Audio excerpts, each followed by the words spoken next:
¿Quién era Juan Matus, en realidad? El segmento de la historia de mi encuentro con don Juan que él no quería oír, tenía que ver con los sentimientos e impresiones que sentí al entrar, ese día fatal, a su casa, el contradictorio choque entre mis expectativas y la realidad de la situación, y el efecto que un racimo de las ideas más extravagantes que jamás he tenido causó en mí.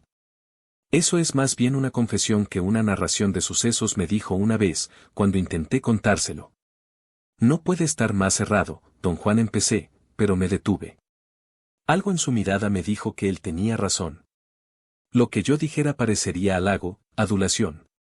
Lo que pasó durante nuestro primer verdadero encuentro, sin embargo, fue de una importancia trascendental para mí, un suceso de consecuencias finales. Durante mi primer encuentro con don Juan, en la estación de autobuses de Nogales, Arizona, algo de una naturaleza extraordinaria me sucedió, pero estaba camuflado por mis preocupaciones con la presentación del yo. Quería causarle una fuerte impresión a don Juan, y al intentarlo, había enfocado toda mi atención en el acto de venderme, por decirlo así. Solo después de meses sucedió que un residuo extraño de sucesos olvidados empezó a aparecer. Un día, de la nada y sin que yo lo provocara o lo dirigiera, me acordé de algo con una claridad extraordinaria, algo que me había pasado completamente por alto durante mi encuentro mismo entre don Juan y yo. Cuando me frenó al querer decirle mi nombre, me había escudriñado y su mirada había penetrado en mis ojos, dejándome paralizado. Había infinitamente más que yo le podía decir acerca de mí. Podría haber expuesto durante horas y con gran detalle mi conocimiento y valor, si no hubiera sido que su mirada me dejó seco. En vista de esta nueva realización, me puse a considerar de nuevo todo lo que me había ocurrido en aquella ocasión. Mi conclusión inevitable fue que había experimentado la interrupción de cierto flujo misterioso que me mantenía, un flujo que jamás antes había sido interrumpido, por lo menos no en la manera en que lo hizo don Juan. Cuando intenté describir a mis amigos lo que había experimentado físicamente, un extraño sudor empezó a cubrirme el cuerpo entero, el mismo sudor que había sentido cuando don Juan me dio esa mirada. En ese momento, no solamente había sido incapaz de pronunciar una sola palabra, sino también de tener un solo pensamiento. Por algún tiempo después, me quedé enfocado sobre la sensación física de la interrupción, para la cual no encontraba yo ninguna explicación racional. Argumenté, durante un tiempo, que don Juan me había hipnotizado, pero mi memoria me decía que él no me había dado ninguna orden hipnótica ni había hecho ningún movimiento que pudiera haber atrapado mi atención. De hecho, simplemente me había mirado. Era la intensidad de aquella mirada lo que la hizo aparecer como si me hubiera escudriñado durante largo rato. Su mirada me había obsesionado y me había dejado descompuesto físicamente a un nivel profundo. Cuando finalmente tuve a don Juan de nuevo delante de mí, lo primero que percibí era que no se parecía para nada a lo que me había imaginado durante todo el tiempo que traté de encontrarlo. Había fabricado una imagen del hombre que había conocido en la estación de autobuses, imagen que perfeccionaba todos los días al aparentemente recordar más y más detalles. En mi mente, era un viejo todavía fuerte y ágil, pero casi delicado. El hombre delante de mí era muscular y decisivo. Caminaba con agilidad, pero no era de paso fino. Sus pasos eran firmes aunque ligeros. Irradiaba vitalidad y propósito. El recuerdo que compuse no estaba en armonía con la cosa real. Creí que tenía pelo corto y blanco y una tez bastante morena. El pelo lo tenía más largo y no tan blanco como me lo imaginaba. La tez tampoco la tenía tan oscura. Podría haber jurado que sus facciones eran agudas como las de un ave, a causa de su edad. Pero no era así. Tenía la cara llena, casi redonda. De un vistazo, la característica más sobresaliente del hombre que me estaba mirando eran sus ojos oscuros, que brillaban con una luz peculiar, danzante. Algo se me había pasado completamente por alto en mi primera evaluación de él, y era que su apariencia entera era la de un atleta. Tenía espaldas anchas, el estómago plano, su postura estaba firmemente plantada sobre el suelo. No había debilidad en sus rodillas ni temblores en sus brazos. Había imaginado un ligero temblor en la cabeza y los brazos, como si estuviera nervioso o inestable. También imaginé que medía alrededor de 1,70 m, 10 centímetros menos que su estatura real. Don Juan no manifestó ninguna sorpresa al verme. Quería decirle cuán difícil había sido encontrarlo. Quería que me felicitara por mis esfuerzos titánicos, pero simplemente se rió de mí en tono de broma. Tus esfuerzos no me importan, dijo. Lo que me importa es que encontraste donde vivo. Siéntate, siéntate, dijo atrayéndome, señalando una de las cajas de carga que estaban bajo su ramada y dándome una palmada en la espalda, pero no era una palmada amistosa. Era como si me hubiera golpeado en la espalda, aunque nunca me tocó. Su cuasipalmada creó una sensación extraña e inestable que apareció de pronto y desapareció antes de que pudiera captar lo que era.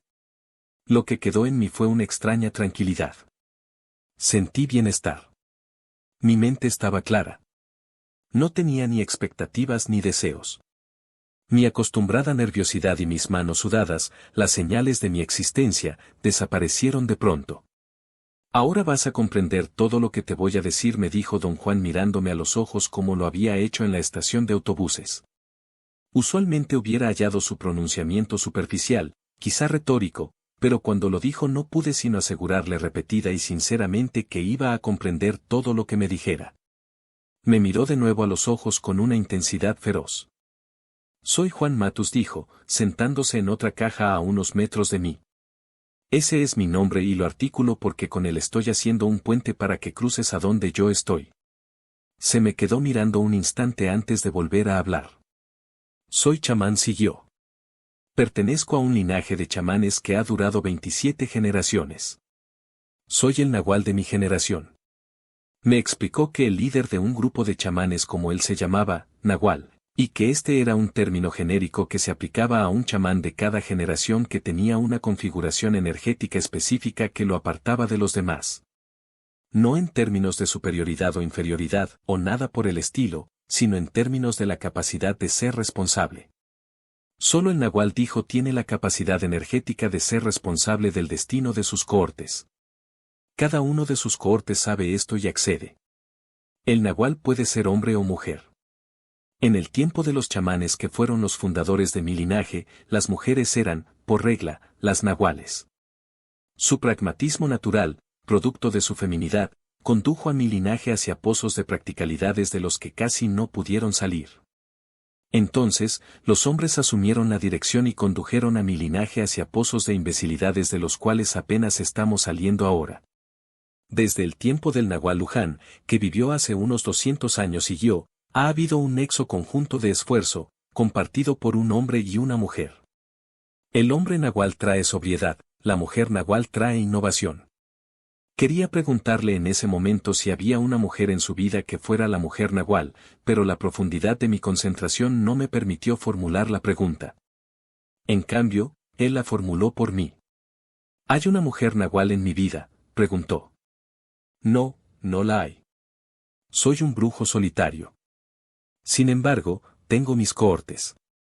En este momento, no andan por aquí. Un pensamiento emergió en mi mente con un vigor incontenible. En aquel instante me acordé de lo que algunas personas en Yuma me habían dicho, que don Juan andaba con un grupo de mexicanos que parecían estar muy bien entrenados en maniobras de brujería. Ser chamán, continuó don Juan, no significa practicar hechizos, o tratar de afectar a la gente, o ser poseído por los demonios.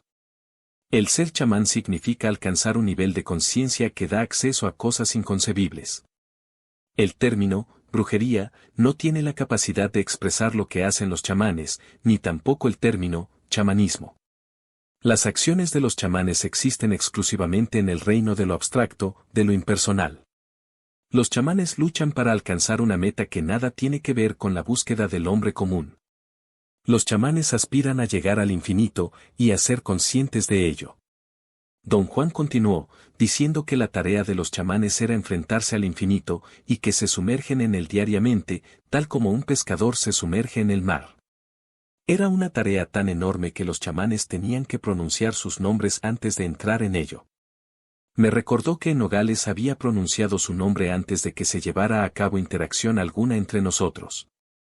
Había afirmado, de esa manera, su individualidad ante el infinito. Comprendí con una claridad sin igual lo que me explicaba. Ni siquiera tenía que pedir aclaraciones. La agudeza de pensamiento debería haberme sorprendido, pero no fue así. Supe en aquel momento que siempre había sido claro de pensamiento, que solo me hacía el tonto para el beneficio de otro. Sin que supieras nada, continuó, te inicié en una búsqueda tradicional. Tú eres el hombre a quien buscaba. Mi búsqueda terminó cuando te encontré, y la tuya cuando me encontraste ahora. Don Juan me explicó que como nahual de su generación estaba buscando a un individuo que tuviera una configuración energética específica, adecuada para asegurar la continuidad de su linaje. Dijo que, en cierto momento, el nahual de cada generación durante 27 generaciones sucesivas había entrado en la experiencia más desgarradora de su vida, la búsqueda de sucesión. Mirándome directamente a los ojos, dijo que lo que hacía que seres humanos se convirtieran en chamanes era su capacidad de percibir la energía tal como fluye en el universo, y que cuando los chamanes perciben a un ser humano de esta manera, ven una bola luminosa, o una figura luminosa en forma de huevo. Su postura era que los seres humanos no solo son capaces de ver energía directamente como fluye en el universo, sino que en verdad la ven, pero no están deliberadamente conscientes de verla. Hizo inmediatamente la distinción más crucial para los chamanes, la que hay entre el estado general de ser consciente y el estado particular de ser deliberadamente consciente de algo. Categorizó a todos los seres humanos como poseedores de conciencia de manera general, que les permite ver energía directamente, y categorizó a los chamanes como los únicos seres humanos que son deliberadamente conscientes de ver energía directamente. Enseguida, definió conciencia como energía y energía como un flujo constante, una vibración luminosa que nunca está quieta sino siempre en movimiento por impulso propio. Afirmó que cuando se ve a un ser humano se percibe como una aglomeración de campos energéticos unidos por la fuerza más misteriosa del universo, una fuerza vibratoria aglutinante y unificadora que mantiene juntos a los campos energéticos en una unidad cohesiva. Explicó además que el nahual era un chamán específico de cada generación, a quien los otros chamanes podían ver, no como una sola bola luminosa, sino como una unidad de dos esferas de luminosidad fundidas la una sobre la otra. Esta característica de ser doble, continuó, le permite al nahual llevar a cabo maniobras que son bastante difíciles para un chamán ordinario. Por ejemplo, el nahual es conocedor de la fuerza que nos mantiene como una unidad cohesiva. El nahual puede fijar su atención total por una fracción de un segundo sobre esa fuerza y paralizar a otra persona. Te hice eso en la estación de autobuses porque quería detener tu bombardeo de yo. Quería que me encontraras y te dejaras de mierdas. Mantenían los chamanes de mi linaje, continuó don Juan, que la presencia de un ser doble, un nahual, basta para aclararnos las cosas. Lo que es raro es que la presencia del nahual aclara las cosas de manera velada. Me ocurrió a mí cuando conocí al nahual Julián, mi maestro. Su presencia me confundió durante años, porque cada vez que estaba cerca de él pensaba claramente, pero cuando él se alejaba, volvía yo a ser el mismo idiota que siempre había sido. Tuve el privilegio, siguió don Juan, de conocer y tratar con dos nahuales. Por 6 años, a pedido del nahual Elías, el maestro del nahual Julián, fui a vivir con él. Él es el que me crió, por decirlo así. Un privilegio de lo más inusual. Tenía un lugar en la primera fila para observar lo que es realmente un nahual. El nahual Elías y el nahual Julián eran dos hombres de temperamentos tremendamente diferentes. El nahual Elías era más callado y estaba perdido en la oscuridad de su silencio. El nahual Julián era rimbombante, un hablador compulsivo. Parecía que vivía para apantallar a las mujeres. Había más mujeres en su vida que lo que uno quisiera pensar. A la vez, los dos se parecían asombrosamente en que no tenían nada adentro. Estaban vacíos. El nahual Elías era una colección de asombrosos cuentos hechizantes de regiones desconocidas. El nahual Julián era una colección de historias que tenía a todos muertos de carcajadas. Cuando trataba de dar con el hombre en ellos, el verdadero hombre, como podía con mi padre, con el hombre en toda la gente que conocía, no encontraba nada. En vez de tener a una persona real dentro de ellos, había un montón de cuentos acerca de gentes desconocidas. Cada hombre tenía su gracia, pero el resultado final era igual, el vacío, un vacío que no reflejaba el mundo, sino el infinito. Don Juan siguió explicando que en el momento en que uno cruza el peculiar umbral del infinito, sea deliberadamente o como en mi caso, inconscientemente, todo lo que le pasa a uno desde ese momento, ya no está exclusivamente en el dominio de uno, sino que entra en el reino del infinito. Cuando nos conocimos en Arizona, los dos cruzamos un peculiar umbral, continuó. Y ese umbral no fue decidido ni por ti ni por mí, sino por el infinito mismo. El infinito es todo lo que nos rodea. Dijo esto haciendo un gesto amplio con los brazos. Los chamanes de mi linaje lo llaman el infinito, el espíritu, el oscuro mar de la conciencia, y dicen que es algo que existe allí afuera y que rige sobre nuestras vidas. Podía realmente comprender todo lo que me estaba diciendo, y sin embargo, no sabía de qué demonios estaba hablando. Le pregunté si cruzar el umbral había sido un suceso accidental, resultado de circunstancias impredecibles regidas por el azar. Contestó que sus pasos y los míos fueron guiados por el infinito, y que circunstancias que parecían ser regidas por el azar fueron en esencia guiadas por el lado activo del infinito. Lo llamó intento. Lo que nos reunió a ti y a mí siguió, fue el intento del infinito. Es imposible determinar lo que es este intento del infinito, sin embargo está allí, tan palpable como tú y yo. Los chamanes dicen que es un temblor en el aire. La ventaja de los chamanes es el saber que existe el temblor en el aire y asentir a él sin más. Para los chamanes no hay cavilaciones, preguntas, especulaciones. Saben que todo lo que tienen es la posibilidad de unirse con el intento del infinito, y lo hacen. Nada podría haber sido más claro que esos pronunciamientos. En cuanto a mí, la verdad de lo que me decía era tan autoevidente que no me permitía pensar cómo tales aseveraciones absurdas podían parecer tan racionales. Sabía que todo lo que decía don Juan no solo era una perogrullada, sino que podía comprobarlo al referirme a mi propio ser. Yo sabía acerca de todo lo que hablaba. Tenía la sensación de haber vivido cada vuelta de su descripción. Allí terminó nuestra conversación. Algo pareció desinflarse dentro de mí. Fue en aquel instante cuando se me ocurrió que estaba perdiendo la cabeza. Había sido cegado por pronunciamientos estrafalarios y había perdido todo sentido concebible de la objetividad. A consecuencia, me fui de la casa de don Juan muy apresuradamente, sintiéndome amenazado hasta el corazón por un enemigo invisible. Don Juan me acompañó a mi coche, totalmente a sabiendas de lo que pasaba dentro de mí. No te preocupes, me dijo, poniéndome la mano sobre el hombro. No te estás volviendo loco. Lo que sentiste fue un ligero toque del infinito. Con el paso del tiempo, pude comprobar lo que don Juan había dicho de sus dos maestros. Don Juan Matus era exactamente como esos dos hombres a los que había descrito. Hasta diría que era una unión extraordinaria de los dos, por un lado, extremadamente callado e introspectivo, por otro, extremadamente abierto y ocurrente. El pronunciamiento más acertado de lo que es un nahual, y que articuló ese día en que lo encontré, es que el nahual está vacío, y que ese vacío no refleja el mundo sino que refleja el infinito. Nada puede haber sido más acertado que esto con referencia a don Juan Matus.